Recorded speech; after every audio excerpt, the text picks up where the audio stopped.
Again, good morning. Thank you again to my colleagues from the Russian Oncopathology Society for inviting me. And this second part of the presentation is related to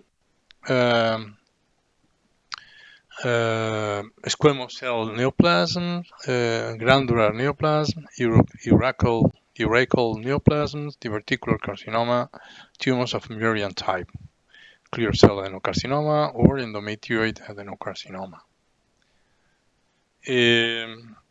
Again, as we have mentioned earlier, if we go through the book concerning these points, they are just minor novelties, but it is always of interest to review these less frequent topics, and it is always helpful for us in our practice.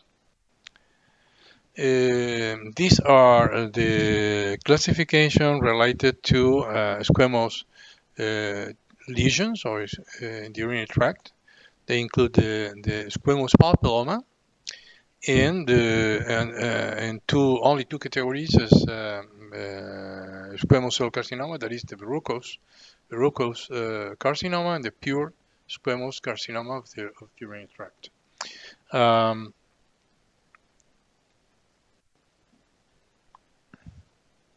So here's concerning squamous papilloma. This is an uncommon lesion. It's most frequently seen in the bladder or the urethra. It is benign. It is typically HPV negative lesion. This seems to be unrelated to infections of human papillomavirus. And it is typically P53 negative. So no big deals in terms of aggressiveness. It is most frequently seen in elderly patients, maybe asymptomatic of or present with urinary symptoms, including hematuria, dysuria, urgency, which is typical. You see here to the right panel, upper panel, you see one image which is taken from the WHO book on squamous papilloma. So morphologically, what they said is that it's covered by slightly hyperplastic urothelium with certain hyperkeratosis, which is here, and the core of this papilloma is made of fibrovascular stroma. The other type of carcinoma, of squamous cell carcinoma, that may be seen in the urinary tract, mostly in the bladder, is the verrucous carcinoma. This usually presents with urinary symptoms. It is most often seen in a background of infection of schistosoma, schistosomiasis. Is typically HPV negative. So, like in the penis, this is unrelated to HPV. And histology, as you see here on the right side panel, you see here, this is typically presenting with this pushing margin here. Some slightly inflammation below, and no single cells outside this margin. In this aspect, that can be also seen on gross examination, is this worthy of verrucous appearance. Mitotic figures are quite uncommon if present, and when present are only at the basal layer. Diagnostic of this specimen, this tumor, this lesion, requires careful evaluation of all material. That is because there is a uncommon form of squamous cell carcinoma that can be seen in the bladder, which has this morphology. It looks verrucous-like on the gross examination and most of the tumor, but that might have focal invasive components. In those cases, should be diagnosed as squamous cell carcinoma with such level of invasion. Okay. The most common form of squamous cell carcinoma in the bladder, according to the WHO, is the so-called pure squamous cell carcinoma of the urinary tract. It has the morphology of squamous cell carcinoma. It has a pure squamous phenotype. It cannot have associated urothelial carcinoma or adenocarcinoma. It represents about 5% of all bladder carcinomas, but typically in endemic regions associated with schistosoma infections like Egypt or Western Africa and so on,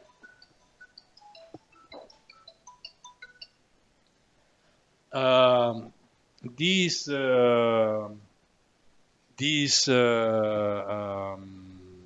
lesions might reach up to 20%.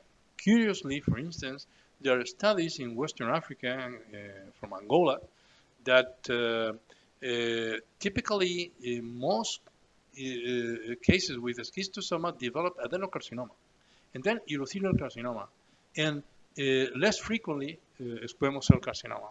There are also interesting data from Egypt in which the most common type of bladder carcinoma nowadays is urothelial carcinoma, and the incidence of squamous cell carcinoma is getting down. It's curious, just a curiosity. So this squamous cell carcinoma of the bladder is normally presenting with hematuria, urgency, and other urinary symptoms. The grading applied to squamous cell carcinoma is like in other places, in other organs, is based on the well, moderate, and poorly differentiated grade.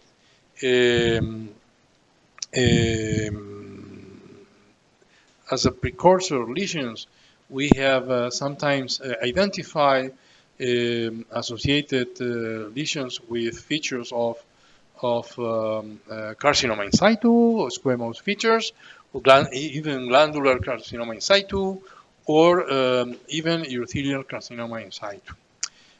More recently, it has been recognized a lesion with the name of verrucous squamous hyperplasia, which is considered also a precursor of these squamous cell carcinomas.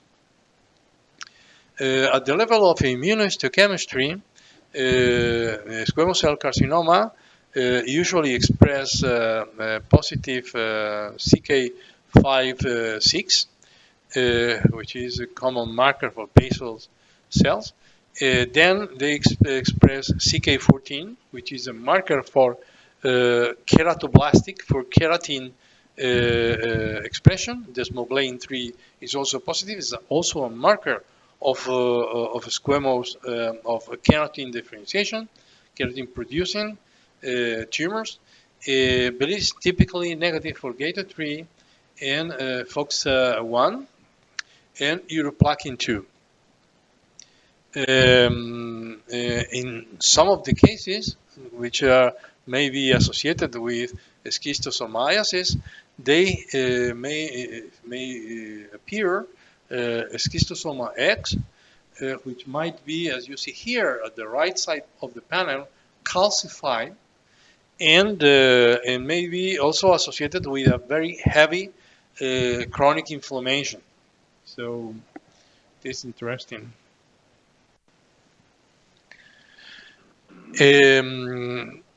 Regarding glandular neoplasms, there's also not much novelties in this category. We have adenomas, mostly tubular adenomas or tubulobilous adenomas or villous adenoma.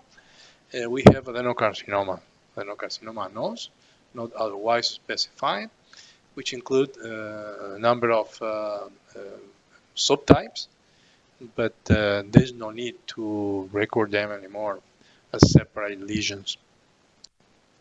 So adenoma, we may see these categories as a villous, tubular, or tubulobilous, similar exactly what we see more frequently in the colon. We have these lesions may be diagnosed with hematuria or irritative symptoms, and some molecular data suggest APC, PRKDC, ROS1, ATM, or KMT2D mutations in these particular lesions. From histological point of view, are quite similar to similar lesions described in the colorectal as adenomas, with that may have in both, in the bladder or in the colon, low or to high grade dysplasia, which is very interesting. And when you see high grade dysplasia, the risk of invasion is higher. And you may see that about 35% of villous adenomas of the bladder might be associated to invasive adenocarcinoma, which is quite relevant. On the right side, I have included one recent case that I had on villous adenoma. You see here this papillae, this pseudostratification of the epithelium, some areas with tubular appearance, and so on.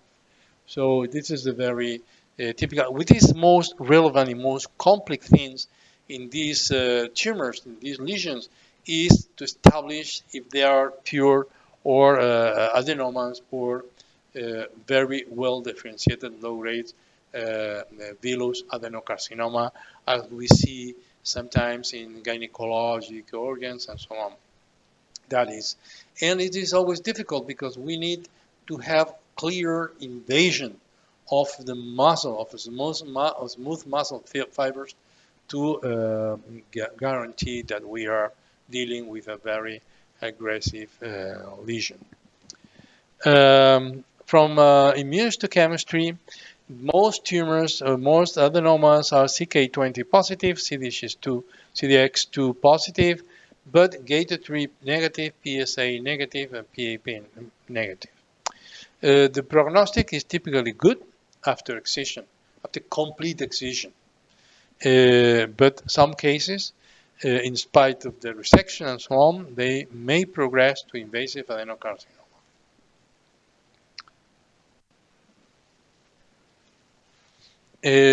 Regarding adenocarcinoma not otherwise specified, again, these tumors are presenting typically with hematuria or irritative symptoms.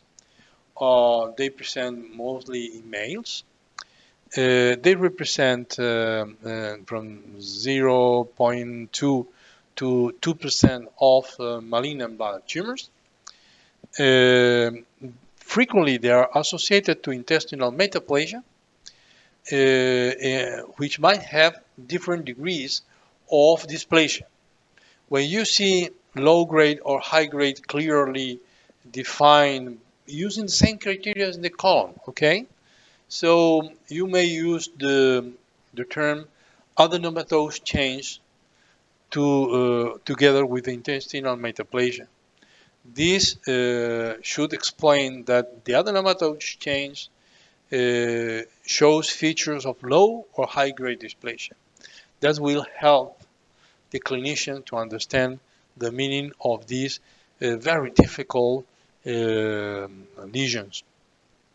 Cases with, in particular with high-grade dysplasia, are considered precursors of adenocarcinoma.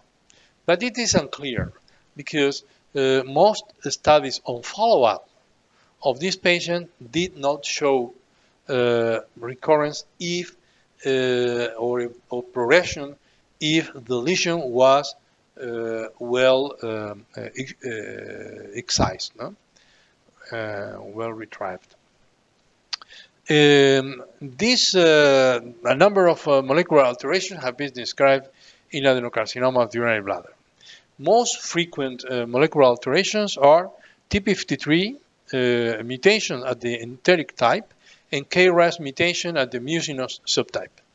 The molecular alteration overlap clearly with colon adenocarcinoma.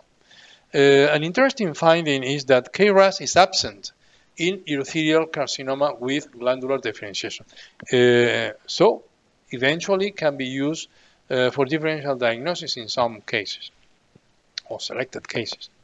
Third promoter mutation is also seen in bladder adenocarcinoma between 17 to 28% or according to the SAM series. But this, as you see, less frequent than urothelial carcinoma, which might be present in 60 to 70% of the cases. These adenocarcinomas, they show preservation of mismatch repair proteins with typical 4 markers, which are preserved, and typically adenocarcinoma lacks PD-L1 expression. The category of adenocarcinoma by first time includes the so-called adenocarcinoma in situ, which may be seen alone or combined with invasive adenocarcinoma. Sometimes you may see mixed lesions in which you are able to identify what could be kind of glandular or adenocarcinoma in situ plus urothelial carcinoma in situ. These mixed features, these mixed lesions, are better considered and treated as urothelial carcinoma with glandular differentiation. From immunohistochemistry point of view, these adenocarcinoma in situ typically express, and in general, adenocarcinomas, they express CK20, valine positive also, CDX2. GATA3 may be only rarely positive in some cases, usually focally, but in most of described cases are from the morphology of signet ring adenocarcinoma.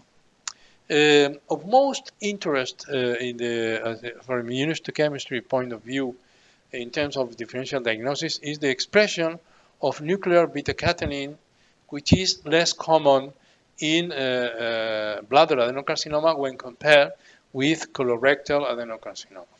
On the right side panel, you may see the subtypes of adenocarcinoma of the bladder. Adenocarcinoma nos is the common.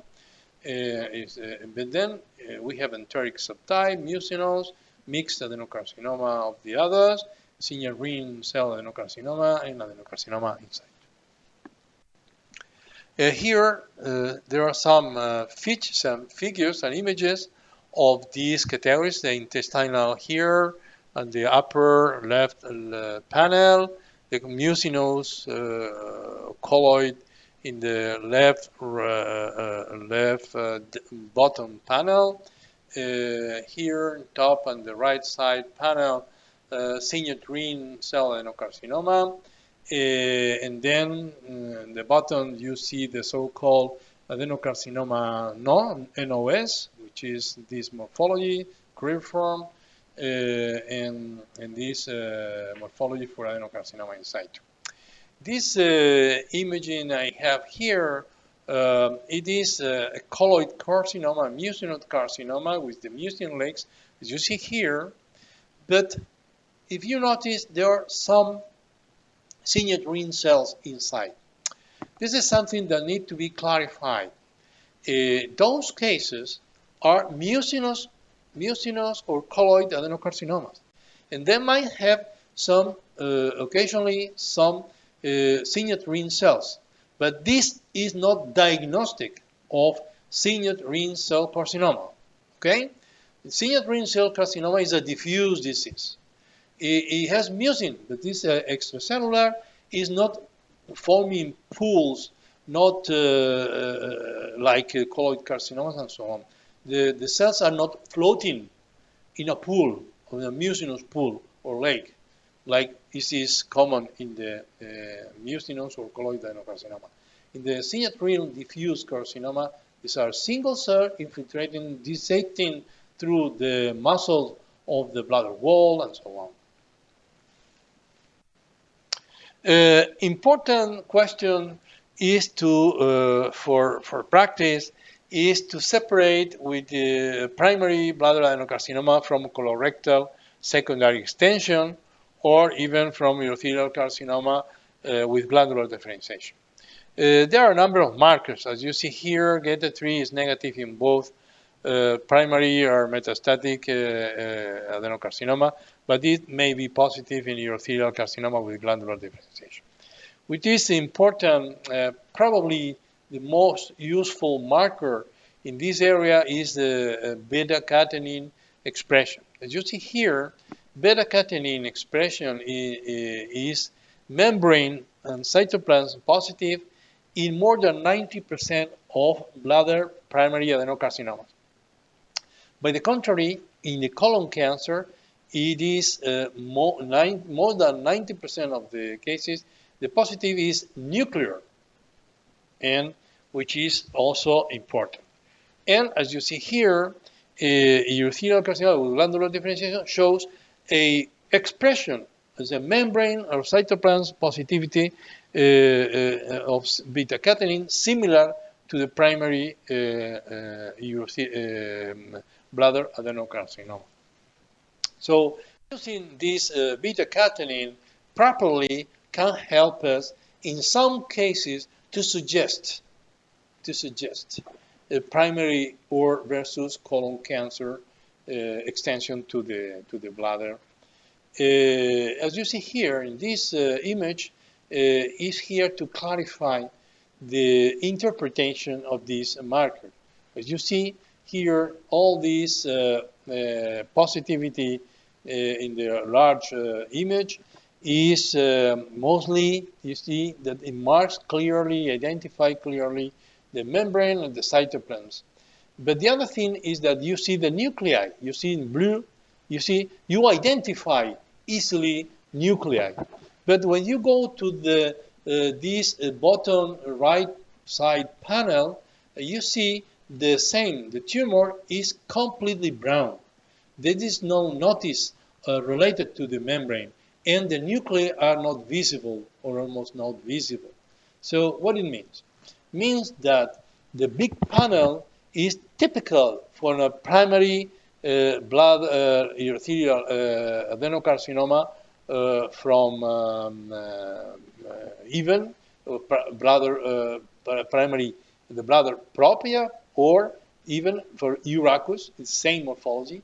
But the colon, the typical colon cancer, is like this. You cannot see, you cannot identify the blue of the nuclei because the positivity of the marker is both nuclear and cytoplasm. Okay? So with this tip, I hope to help you to deal with these cases properly. And then urachal diverticular neoplasm has been put together. I don't know the reason. Okay, so there is no changes concerning urachal carcinoma from the previous edition. The most important issue is to identify that we have also adenomas, mucinous adenomas, which are benign. We have adenocarcinomas, non-cystic, exactly the same as in the bladder proper, so enteric, mucinous, colloid, and so on. And the most important thing are related to the cystic adenocarcinoma of the urachus. the cystic tumors, we have the so-called mucinous cystic tumor of low malignant potential, which might have focal intraepithelial carcinoma, just exactly like in the ovary. And it is acceptable that it might have less than 2 millimeters or less than 5% of microinvasion. And also we have mucinous cystadenocarcinoma. Okay? And then we have also non-glandular, urothelial, squamous, neuroendocrine, very unusual. Here's one example of a tumor of the urachus. Here is a low malignant lesion, as you see here. So the cystic lesion, here's the remnants of the urachus. And this a similar case, you see here how you can see the transition from very low-grade benign epithelium to a higher degree of dysplasia, which might be at a certain level consistent with high grade dysplasia, intraepithelial dysplasia, or high-grade intraepithelial carcinoma. Here again, you see these two categories. There's low-grade, low malignant potential lesions with very low grade, but the maximum focal high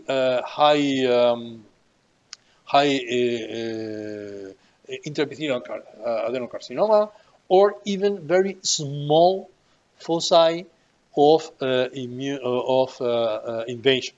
This is considered of low relevance because, as you see here, it seems more like the cyst broke up, and this is not just a metastasis. It's just the mucin went through outside and bring some cells with it. And this is a typical cystadenocarcinoma with invasive component. So for staging, remember the Sheldon category, and for grading issues, the Gopalan criteria are very useful. Molecularly, these urachal or bladder adenocarcinoma are quite similar. As you see here, in this particular study, they have been separated by genes related to urothelium or genes related to colon cancer. As you see here, when you apply genes related to urothelium, you see about similar 20-something% of expression in bladder adenocarcinoma and urachal adenocarcinoma, and much higher incidence in urothelial carcinoma with glandular differentiation. In the contrary, when you apply or investigate markers, genes related to colon cancer, much more common in urachal or bladder primary, and very frequent in urothelial carcinoma with glandular differentiation. Concerning diverticular carcinoma, just to mention that this is uncommon. All the subtypes can be seen in diverticulum, and remember that the diverticulum does not have PT2 disease because there is no muscularis propria. But you may have some problems because sometimes there is a hypertrophic muscularis mucosa. But keep in mind, there is no PT2 disease in a diverticular carcinoma. To the end of this presentation is related to tumors of Mullerian type. This is more pathology-oriented data in which, these Mullerian tumors are usually seems to occur from endometriosis or Mullerianosis. We have two categories, the clear cell adenocarcinoma and the endometrioid adenocarcinoma. We have clear cell adenocarcinoma, which express CA125, CAMS5.2, CK7, PAX8, PAX8, and then are frequently negative for beta-3 and other urothelial markers, but they have high Ki67 and p53 expression. Rare cases or situations you may see urothelial carcinoma which is admixed with a similar lesion or lesion that looks like a clear cell adenocarcinoma, but there are beta-3 positive and PAX8 negative. So this is so-called divergent differentiation, which is probably from urothelial origin, not Mullerian. Okay, so this is something that we need to get more information. Here is the morphology of this clear cell adenocarcinoma, this hobnailing common, this tubular, solid, or papillary lesion that can be important in terms of differential diagnosis for a primary papillary lesion. This is the associated to urothelial carcinoma. In this particular case, he had Gata 3 negative and negative P53, very mild, wild type. And for differential diagnosis of the lesions, you never forget this nephrogenic adenoma. You see here, typically associated to myxoid stroma, papillary, sometimes papillary morphology, cystic morphology. Atypia may be present, but these are unrelated to prognosis, and they may express PAX8 here, you see here, and keratins and so on. Here is for immunohistochemistry, so clear cell adenocarcinoma, mostly, as you see here, P53 is strong, diffuse positive, and Ki67 is usually more than 30%. So you have a lesion like this with high P53 proliferation and Ki67 expression, go for a carcinoma, you see here. And here is to separate these two entities. You see here, nephrogenic adenoma, maybe racemase positive and PAX8 positive, P53 negative, typically P63 negative, even basal cell keratin negative. You see here, clear cell adenocarcinoma, they have also racemase, PAX8, and P53 again. It's very important. And here is this associated with urothelial phenotype with PAX8, which is very unusual. But it has more mitotic, necrosis, and so on. An example of endometrioid adenocarcinoma primary of the bladder, very old case that I have seen many years ago with estrogen receptor in endometriosis, mullerianosis as an associated benign lesion that you know that can present CD10 on the stroma or estrogen receptor in the. So to the end, just to let you, the WHO classification mostly refines again previously defined concepts with minor modification in squamous carcinomas and adenocarcinoma, including those arising in the urachus and their precursors. At the molecular level, bladder adenocarcinoma and urachal adenocarcinoma present similarities with gene alterations similar to colorectal adenocarcinoma, and the urothelial carcinoma with glandular differentiation is enriched in gene alteration similar to those present in urothelial carcinoma. Thank you very much, and ready for to take your question.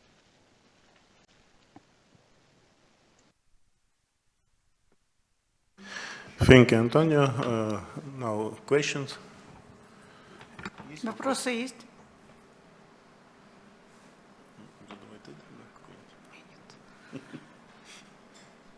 Thank you very much, Antonio. These lectures are very useful for our work, and we're very happy to see you. Thank you. Так.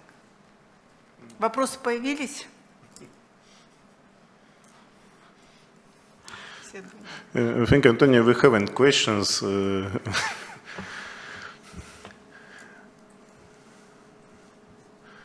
Okay. Thank you very much for your participation, and thank you for your support our society, for your support Nina Gorban as a member of ICCR, as a member of working group kidney. Thank you very much for your.